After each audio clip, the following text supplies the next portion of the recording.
శ్రీమాత్రే నమ. జై గురు దత్తాత్రేయ నమ. ఈ వీడియోలో మనం తులారాశి వారికి మే 10వ తారీఖు నుంచి 16 మధ్యలో జరగబోయే వారఫలాలు పరిశీలించినప్పుడు మరి ఈ రాశి వారికి ఈ వార ప్రారంభంలో 14వ తారీఖు వరకు శుక్రుడు అష్టమ స్థాన సంచారం. ఇది ఒక విధంగా ఒక మంచి సౌభాగ్య యోగాన్ని ఇవ్వడం జరుగుతూ ఉంటుంది. అంటే ఇది ఆర్థిక పరంగా మీకు ధన సహకారం లభిస్తుంది అన్నమాట. ఒక ఆకస్మికంగా ఒక స్త్రీ ద్వారా, లేదంటే మీ జీవిత భాగస్వామి అంటే భర్త ద్వారా కానీ భార్య ద్వారా కానీ, మీరు ఎవరితో కలిసి వ్యవహారం చేస్తూ ఉంటారో వారి ద్వారా కానీ ఒక ధన లాభం అన్నది కలుగుతూ ఉంటుంది. అలాగే మీకు వృత్తిపరంగా ప్రాధాన్యత పెరుగుతూ ఉంటుంది అన్నమాట. మీరు ఎక్కువగా ఈ తులారాశి వారు సెలబ్రిటీ రంగం, సినిమా రంగంలో మంచి స్థాయిలో ఎక్కడికి వెళ్ళినా అందరి గుర్తింపు పొందే విధంగా వీళ్ళు ఉండడం జరుగుతుంటుంది. అటువంటి వారికి మరింత గుర్తింపు లభించి అలాగే మీలో ఉన్నటువంటి ఆర్థిక స్థితి కూడా పెరుగుతూ ఉంటుంది. అంటే రెమ్యునేషన్ కూడా పెరుగుతూ ఉంటుంది. ఈ మే 14 తర్వాత భాగ్యస్థానంలోకి శుక్రుడు మారబోతున్నాడు. ఇది మీ జీవితంలో అత్యంత శుభ ఫలితం ఇవ్వబోతుంది. మే 14 తర్వాత ఇది మీకు కొన్ని కొత్త అవకాశాలు, అది విదేశంలో అవ్వచ్చు, స్వదేశంలో అవ్వచ్చు, ఏదైనా అనూహ్యంగా మీ గుర్తింపు పెరుగుతుంటుంది. చాలా బిజీగా మారడం జరుగుతుంది. వివాహపరంగా మీరు ఎదుర్కొంటున్నటువంటి అన్ని రకాల సమస్యలకి ఇది పరిష్కారం దొరుకుతుంది. అలాగే వివాహ ప్రయత్నాలు చాలా వరకు ఫలిస్తాయి. ఇది ప్రధానంగా విద్యార్థులు ఉన్నత విద్యా అవకాశాలు రావడం జరుగుతూ ఉంటుంది. సాధారణంగా అది విదేశంలో కానీ బెంగళూరు, చెన్నై లాంటి నగరాల్లో మీ యొక్క అభిలాష నెరవేరుతుంది. ఏదైనా ఒక పేరు పొందినటువంటి యూనివర్సిటీలో మీరు విద్య చదవడానికి ఉంది. అలా కొంతమందికి ఏంటంటే మరి పెద్ద పెద్ద సంస్థల్లో, ఈ విద్యా సంస్థల్లో ప్రొఫెసర్లుగా కానీ, అలాగే లెక్చరర్లు, ప్రొఫెసర్లు, డీన్గా అవకాశాలు రావడం జరుగుతుంటుంది. బట్ ఏదైనా చాలా కాలం తర్వాత సరైనటువంటి సమయం ఈ రాశి వారికి ఇప్పుడు రావడం జరిగింది. ఇక ప్రధానంగా మీకు శని 6వ స్థానంలో ఉండడం వలన ఏదైనా ఉద్యోగ ప్రయత్నాలు చిన్నది కానీ పెద్దది కానీ మిగతా గ్రహాల స్థితి బట్టి ఫలిస్తూ ఉంటాయి. అందువల్ల ఈ సమయంలో 6వ స్థానంలో శని యొక్క సంచారం, మరి గురు శుక్రుల కలయిక కంప్లీట్గా మీరు ఒక డబల్ ప్రమోషన్ లాంటిది పొందడం జరుగుతుంది. అలాగే కొత్త ప్రాజెక్టులు ప్రారంభించడానికి, అదే సినిమాలు కానీ, ఈ టీవీ సీరియల్స్ కానీ, అలాగే సాఫ్ట్వేర్ రంగంలో మిగతా రంగంలో ఉన్నవాళ్ళు వాళ్ళ ప్రాధాన్యత, కొత్త సబ్జెక్టులు నేర్చుకోవడం, కొత్త ప్రాజెక్టులు రావడం, ఇవన్నీ కూడా చాలా బిజీగా ఈ మార్పులు రావడం జరుగుతూ ఉంటుంది. ఇక ప్రధానంగా మీరు 7వ స్థానంలో ఏర్పడినటువంటి ఈ కుజ, రవి, బుధ గ్రహాలు గతంలో మీతో కలిసి పనిచేసిన వాళ్ళు, మీ టీం అంతా కూడా సెపరేట్ అవుతుంది. మళ్ళీ మీరు కొత్త టీంని ఫార్మాట్ చేసుకోవాల్సి ఉంటుంది.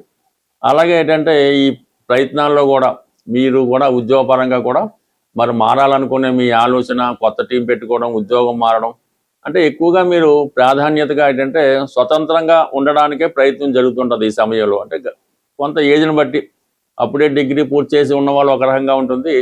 ఒక 20-30 సర్వీస్ చేసిన వాళ్ళు ఇప్పుడు వాళ్ళ యొక్క సొంతంగానే మీరు వ్యవస్థ స్థాపించుకోవడం కానీ, ఏదైనా ఆఫీస్ పెట్టుకోవడం కానీ, ఇవన్నీ కూడా మీ జీవితంలో వృత్తిపరంగా కొన్ని మార్పులు రావడం జరుగుతుంది.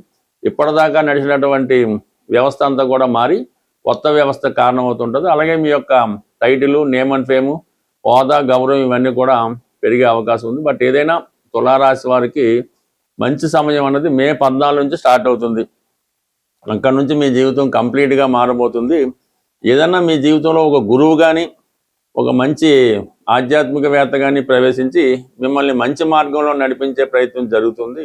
మనకి ఈ వారంలో 12వ తారీఖున హనుమత్ జయంతి రాబోతుంది. అయితే ఎప్పుడు ఆంజనేయ స్వామిని పూజించడం అన్నది ఆ ఫలితం ఒక రకంగా ఉంటుంది. కొన్ని ప్రత్యేకమైనటువంటి పర్వదినాల్లో ఈ స్వామిని పూజించినప్పుడు ఆ ఫలితం మనకి మరింత శీఘ్రంగా వచ్చే అవకాశం ఉంటుంది. అయితే ఈ ఆంజనేయ స్వామి వారికి పూజించే విధానంలో అంటే సాధారణంగా టెంపుల్లో అర్చన, అభిషేకం చేయించుకోవడం జరుగుతుంటుంది. మనకి మీరు ఏదైనా ఒక కార్యాన్ని స్వామికి అప్పచెప్పాలనుకుంటారు. మీరు ఏదైనా ఒక కార్యాన్ని స్వామికి అప్పచెప్పాలి, లేదంటే మనం కోరుకోవాలనుకుంటాం. అది ఉద్యోగమా, పెళ్ళా, సంతానమా, ఏదైనా అయినప్పుడు మరి స్వామివారికి తమలపాకులతో పూజ చేయడం వల్ల మీకు ఆ కోరిక సిద్ధించడం జరుగుతూ ఉంటుందన్నమాట. ఆ కార్యక్రమం విజయవంతంగా పూర్తవడం జరుగుతూ ఉంటుంది. మీకు రుణ బాధలు ఎక్కువగా ఉన్నాయి, అన్నదమ్ములతో విభేదాలు, భార్యాభర్తల మధ్య సమస్యలు, ఇటువంటి ఉన్నప్పుడు స్వామివారిని మంగళవారం రోజు మరి సింధూరంతో అభిషేకం చేయడం వల్ల ఇటువంటి సమస్యలకి పరిష్కారం దొరుకుతుంది.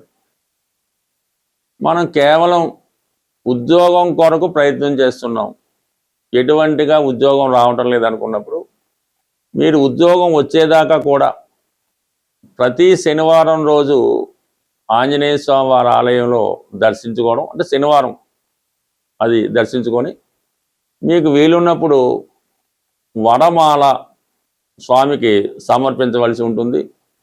అలాగే ఒక 5 అరటిపళ్ళు బాగా ముగ్గినవి స్వామికి నైవేద్యంగా ఇవ్వడం వల్ల కంప్లీట్గా మీకు ఈ యొక్క ఉద్యోగ ప్రయత్నాలు నెరవేరుతాయి. అంటే కంటిన్యూడ్ చేయనివ్వడం, మీకు కొన్ని వారాలు చేయబోతులకే మీరు ఆ ఫలితం వచ్చేస్తుంది. దాని తర్వాత మీరు ఆ ఉద్యోగంలోకి వెళ్ళి స్వామిని మర్చిపోవడం జరుగుతూ ఉంటుంది. అలాగే ధనం సరిపోవడం లేదు, ఖర్చులు ఎక్కువైనాయి, ఆదాయం తక్కువైంది అన్నప్పుడు స్వామివారికి మరి గురువారం రోజు శనగలు, ఈ కొమ్ము శనగలు నానబెట్టి, ఉడకబెట్టకుండా నానబెట్టిన కొమ్ము శనగలు మరి స్వామికి నైవేద్యంగా పెట్టడం వల్ల, అక్కడ ఉన్నటువంటి భక్తులకు పంచిపెట్టడం వల్ల ఆర్థిక పరంగా మీకు ఉన్నటువంటి అన్ని సమస్యలకి పరిష్కారం దొరికే అవకాశం ఉంది.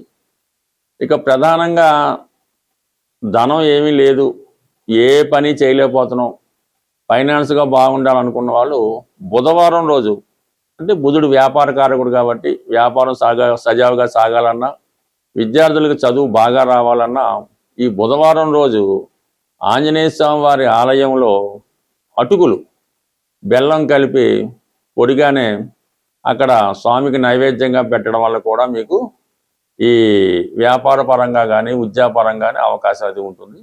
ఈ విధంగా మరి ఏ సమస్యకైనా స్వామి పరిష్కారం చూపగలడు.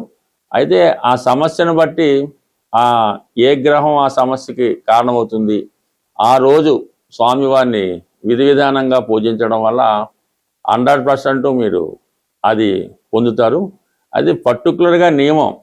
ఈ ఆంజనేయ స్వామి వారిని మనం కోరినప్పుడు ఆ కోరిక తీరేటంత వరకు కూడా మీరు మరి బ్రహ్మచర్యం పాటించక్కర్లేదు, కానీ కొన్ని వాటికి దూరంగా ఉండాలి. అది వ్యభిచారం, అలాగే మత్తు పానీయాలు, అలాగే ఈ మాంసం, చేపలు, ఇటువంటి దూరంగా ఉండవలసి ఉంటుంది. అలాగే మీకు స్వామి ఇవ్వడం జరుగుతుంది.